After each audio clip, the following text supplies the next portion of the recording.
8th January 1943, Stalingrad Pocket. The German soldier had lost the memory of his own name, Gunther Holtz. That is what was stamped on his dog tag, but the metal disc had frozen to his chest weeks ago, and he had long since stopped checking it. He sat amidst the ruins of what might have been a schoolhouse, though the walls were so thoroughly blasted that certainty was impossible. Around him, the shapes that had once been men huddled motionless in the gloom. Were they sleeping? Were they dead? He could no longer tell, and the distinction seemed increasingly meaningless. Outside, the wind shrieked across the frozen wasteland with a sound like tearing metal, a relentless scream. The temperature had plummeted to minus 41 degrees Celsius. Holtz looked down at his hands, or what remained of them. His left hand was encased in a filthy bandage that hadn't been changed in 3 weeks. Underneath, he knew 3 fingers were black with gangrene. His right hand clutched a piece of bread the size of a postage stamp, his entire ration for the day. He stared at it, trying to recall what true hunger felt like back when hunger was merely an empty stomach, and not this gnawing void that consumed him from the inside out. Beside him, Feldwebel Richter had ceased breathing sometime during the night. No one had noticed. No one had the strength left to care. The silence in the room was heavier than the concrete rubble burying them. It was the silence of men who had already accepted they were ghosts.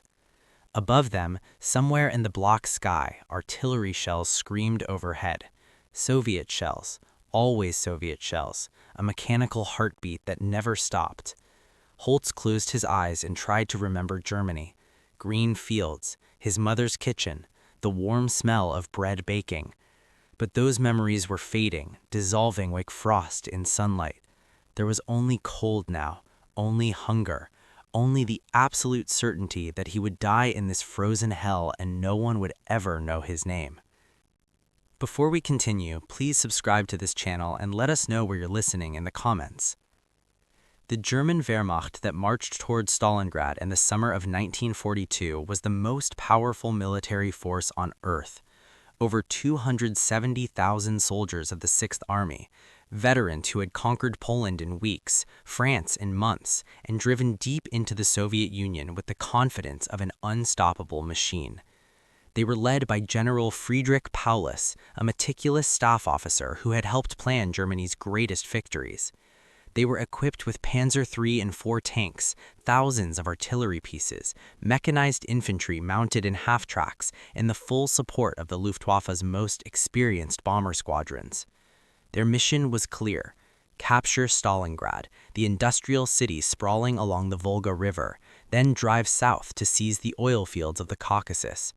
Without oil, Stalin's war machine would collapse. Soviet tanks would become monuments, aircraft would rust on runways, the entire Red Army would grind to a halt. Hitler believed Stalingrad was the key to victory on the Eastern Front. More than that, he wanted it because it bore Stalin's name.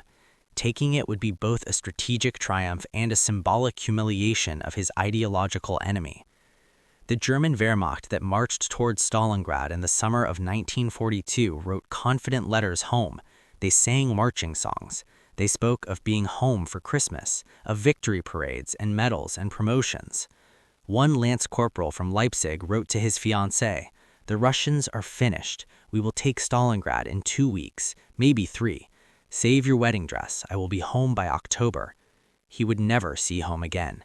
He would die in February, frozen solid in a basement, his body so emaciated that Soviet soldiers who found him thought he was a teenager.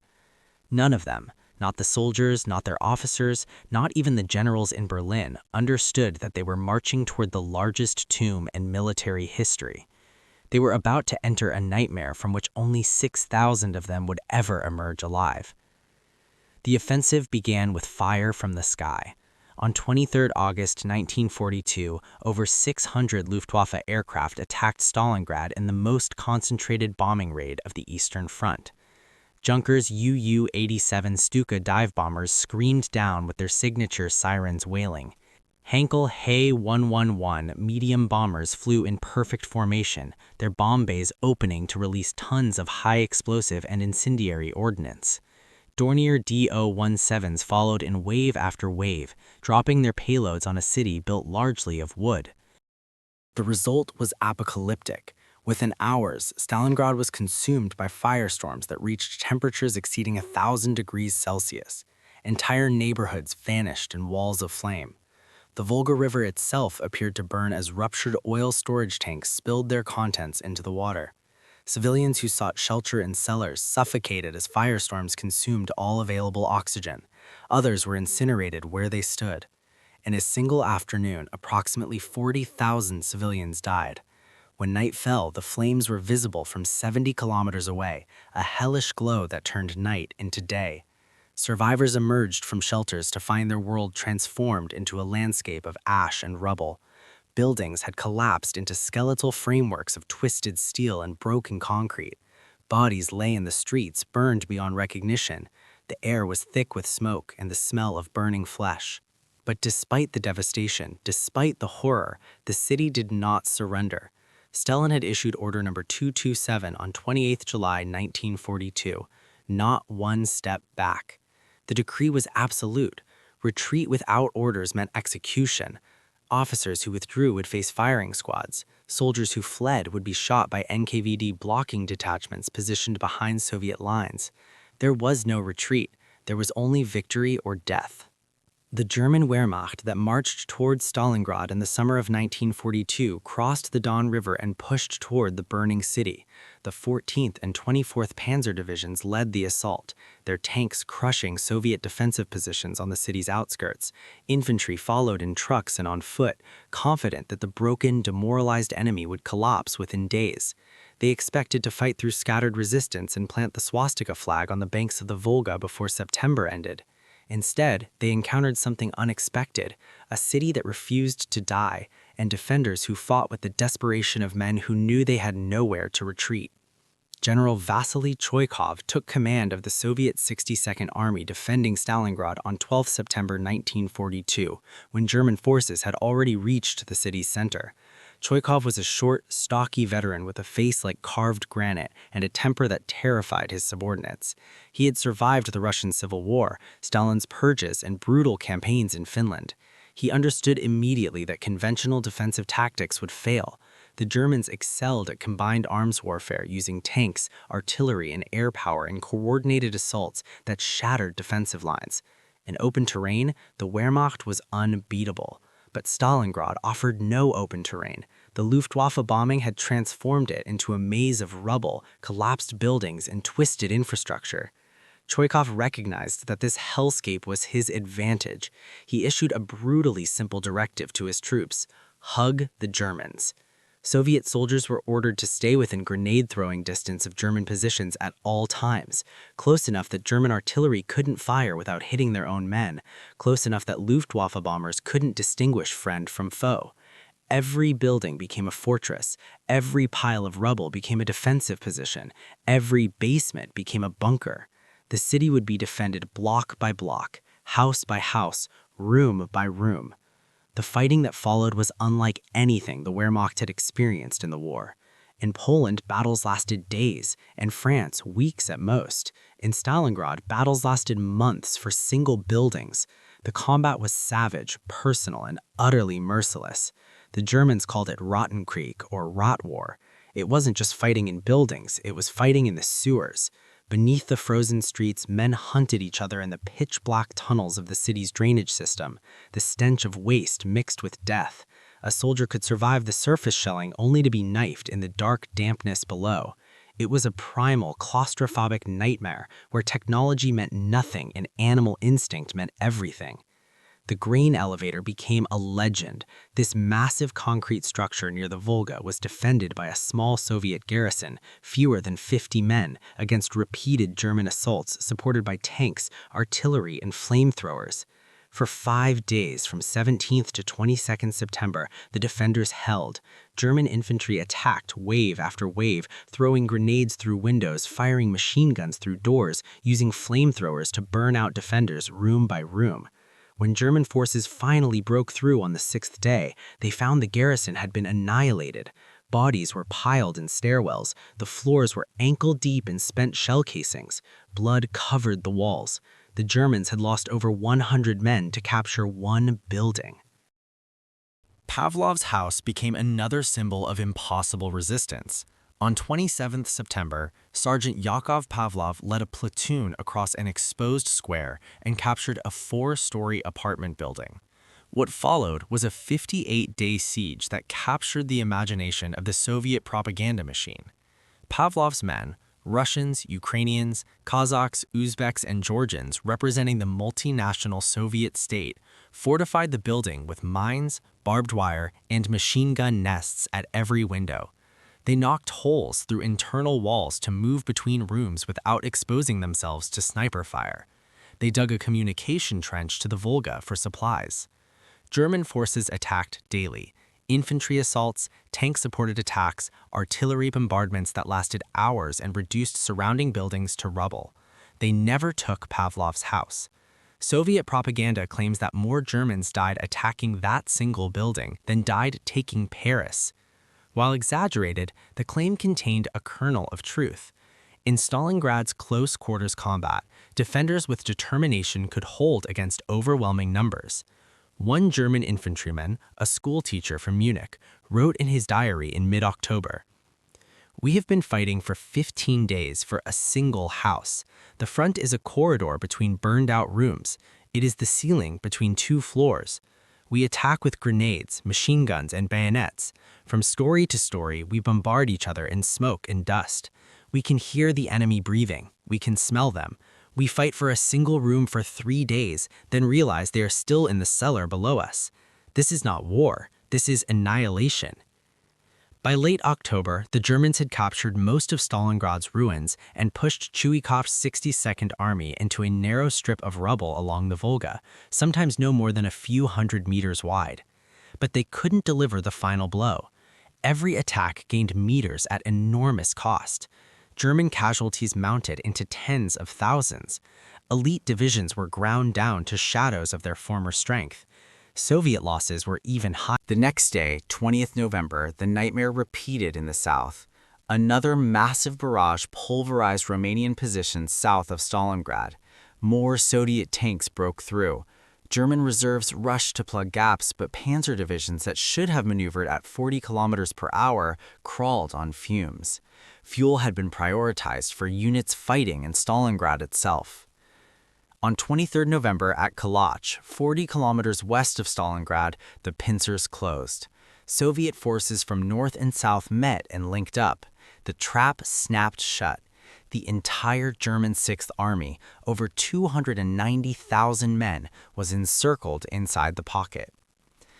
Initial reactions mixed confusion with confidence. German forces had been encircled before at Demyansk earlier in 1942 and had been successfully supplied by air until ground forces broke through. Surely the same would happen here. Paulus's quartermaster calculated the army needed 500 tons of supplies daily: food, ammunition, fuel, medical supplies, and winter clothing. Reichsmarschall Hermann Goering, Luftwaffe commander and Hitler's close confidant, personally assured the Führer that his air force could deliver those supplies. He cited previous airlift operations as proof. The Luftwaffe could do this. He guaranteed it. It was perhaps the most catastrophic lie told during the entire war. The Luftwaffe did not have 500 tons of daily airlift capacity. Distances were too great, over 200 kilometers from the nearest German airfields. Weather was too unpredictable with blizzards and fog that grounded aircraft for days. Soviet fighters, Yak-1s, Lag-3s, and American-supplied P-39 era Cobras patrolled relentlessly. Anti-aircraft batteries ringed the pocket. Airfields inside were under constant artillery bombardment. The primary transport, the Junkers Ju-52, was slow, lumbering, and defenseless. Soviet fighters hunted them mercilessly. On the best days, the airlift delivered 100 tons. Average days brought 50 tons. Many days, nothing arrived. Over the next 10 weeks, the Luftwaffe would lose over 500 transport aircraft destroyed by fighters, anti-aircraft fire, crashes, and engine failures in the extreme cold. Inside the pocket, rations were cut immediately. The normal German combat ration provided 3,000 calories daily.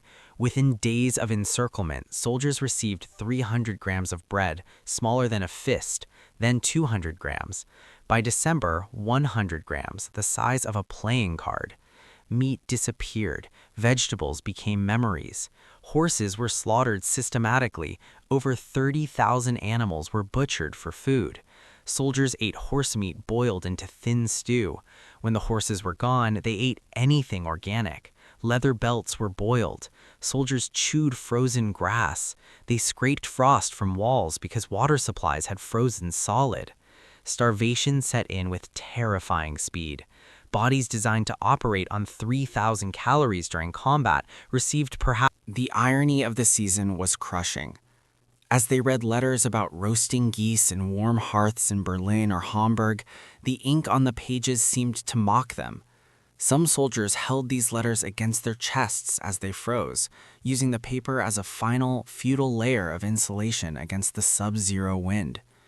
The psychological disconnect between the festive homeland and the frozen slaughterhouse broke minds faster than the Soviet artillery. Some committed suicide, a gunshot in the night, a body hanging from a rafter. Others simply gave up, stopped eating meager rations, stopped moving, waited for death. The German word eingefroren emerged, the freezing ones. Soldiers who had lost hope and were dying of cold but not yet dead, sitting motionless, staring at nothing, waiting for the end. Christmas 1942 arrived with temperatures at -38 degrees Celsius. No celebrations, no songs, no traditional meals. Soldiers sat in frozen ruins eating 100-gram bread rations if they'd been fortunate enough to receive any. The Luftwaffe attempted special Christmas packages, chocolates, cigarettes, luxuries to boost morale. Less than a quarter made it through. Soviet fighters shot down transports. Others dropped cargo outside the pocket where Soviet soldiers collected German packages and laughed. One sergeant from Bremen wrote on Christmas night, "Christmas and hell. Weber died today, just sat against the wall and never got up. We're too weak to move with body. Tomorrow we'll cut strips from his uniform to wrap our feet. God forgive us. God forgive Germany for sending us here." By early January 1943, the pocket had shrunk dramatically. Soviet forces attacked relentlessly, using massive artillery barrages followed by infantry and tank assaults. German defenders, weakened by starvation and cold, could barely hold positions. Ammunition was critically low. Machine gunners received 50 rounds daily, not enough to repel determined assaults. Soldiers were told to conserve bullets, let enemies get close before firing. The airfield at Pitomnik, the main supply drop zone, fell to Soviet forces on 16th January. Thousands of wounded waiting for evacuation or captured. The desperation at the airfields was the stuff of nightmares. Wounded men dragged themselves across the frozen runways, clinging to the wheels of the few departing planes, screaming to be taken away. Some were crushed as the aircraft took off. Others simply froze where they lay, watching their last hope disappear into the gray clouds. The last airfield, Gumrak, fell on 22nd January. Even the trickle of supplies stopped. The Sixth Army was sealed in its tomb, dying by degrees. Hitler promoted Paulus to Field Marshal on 30th January, a promotion carrying dark implications. No German Field Marshal had ever surrendered. The promotion was an order disguised as honor. Paulus was expected to fight to the death or commit suicide. Inside the pocket, such pronouncements meant nothing. Soldiers were past caring about heroism or propaganda. They cared only for survival, making it through the next hour. But for most, survival was impossible. For hours, he sat in silence. He thought of 91,000 men still alive, starving, freezing, waiting for orders that would never save them. He thought of hundreds of thousands already dead. He thought of promises of relief that never came, supplies that never arrived.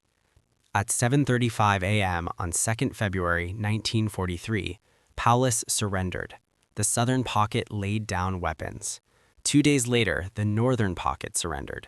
The Battle of Stalingrad was over. Of 290,000 Germans encircled in November, approximately 91,000 survived to surrender, but survival was relative. They were skeletal, disease-ridden, frostbitten, broken. Average weight had dropped below 50 kilograms. Many could barely walk. Soviet POW camps, themselves struggling with supplies, became death camps. The march to Siberia was a trail of tears, where thousands dropped dead in the snow, their bodies left as markers for those behind. Over the following months and years, thousands more died from typhus, dysentery, malnutrition, and untreated frostbite. Of the 91,000 who surrendered, only about 6,000 would ever see Germany again. Most didn't survive past 1943. The Soviet Union counted its own catastrophic losses. An estimated 478,000 Soviet soldiers died, with over 1 million wounded. Civilian casualties approached 50,000. The city was obliterated. Not a single building was structurally intact. The factories Stalin fought to hold were twisted metal. But the strategic impact was seismic. Germany lost an entire army, one of its finest forces. The Sixth Army ceased to exist. 22 divisions, hundreds of thousands of men who had marched confidently across Europe, were gone. Equipment losses were staggering: 900 aircraft, 1,500 tanks, 6,000 artillery pieces, 60,000 vehicles. More importantly, Stalingrad broke the myth of German invincibility. The blitzkrieg that terrified Europe was stopped, surrounded, and destroyed not primarily by tactics or heroism, but by the mathematics of encirclement, starvation, and cold. Today, the ruins have been rebuilt as Volgograd. Mamayev Kurgan, the contested hill, is crowned with the Motherland Calls, an 85-meter statue visible for miles. The statue stands as a guardian over the bones of millions, casting a long shadow over the land where history held its breath. Beneath that statue, in soil churned by millions of shells, workers still occasionally find relics: bullets, helmets, dog tags, bones. German and Soviet, they lie together in the earth, united in death. The soldiers who died in Stalingrad, German and Soviet alike, didn't die for grand strategy or ideology. They died because they were there, trapped in a battle neither side could abandon. They died because Hitler refused retreat. They died because Goering promised supplies that never arrived. They died because no one planned for winter. They died of hunger in a pocket that received flights but never enough supplies. They died of cold because wool uniforms and summer boots couldn't protect against 40 below temperatures. The German corporal from Leipzig who wrote confidently about being home by October froze to death in a basement in February. The schoolteacher from Munich who described fighting for a single room died of starvation on January 28th, his diary found beside his body. The sergeant from Bremen who wrote about Christmas in hell was captured on 2nd February and died in a Soviet POW camp 6 weeks later. Stalingrad stands as a monument not to war's glory, but to its absolute horror. It demonstrates what happens when human beings are ground down between the unyielding machines of total war and the crushing indifference of winter. It shows that courage, training, and superior equipment mean nothing against starvation and cold. It proves that even the mightiest army can be destroyed not by enemy strength alone, but by its leaders' refusal to accept reality. The nightmare lasted 290 days, and when it finally ended, Hitler's army was frozen, starved, and defeated in the snow. But even as Stalingrad's frozen ruins still smoldered, another battlefront was opening in North Africa, where young American soldiers would face their baptism of fire against Rommel's Afrika Korps. Join us next time as we uncover the brutal lessons of Kasserine Pass, where the U.S. Army discovered that courage alone cannot win a modern war.